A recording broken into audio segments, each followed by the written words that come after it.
Isang bagong exciting chapter ang naghihintay kay Nadine Lustre matapos siyang opisyal na i-welcome sa Kapuso Network para sa kanyang pinakabagong television project. Matapos ang matagal na pananabik ng kanyang fans sa pagbabalik niya sa teleserye, mapapanood na ang multi-awarded actress sa primetime block ng GMA Network. Makakatambal ni Nadine si Alden Richards sa pinaka-inaabangang seryeng Love Siargao. Ito ang unang pagkakataon na magsasama ang dalawang malalaking pangalan sa isang teleserye. Kaya ngayon pa lamang ay marami na ang excited na makita ang chemistry at bagong tambalan ni Nadine at Alden.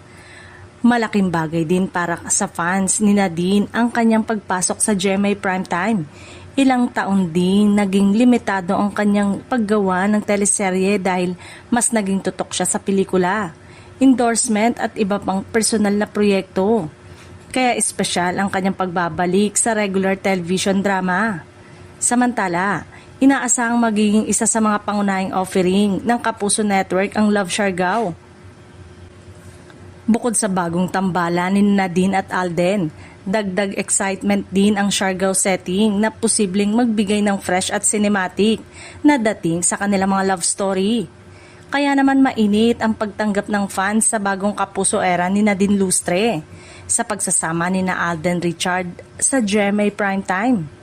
Kasamang naghihintay kung anong klaseng kilig at drama ang ihahatid ng dalawa sa Love Siargao. Para sa supporters ng aktres, isa itong malaking comeback sa teleserye world.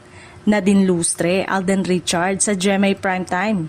Isang bagong tambalan na tiyak na aabangan sa pagbubukas ng bagong yugto sa karir ng award-winning actress.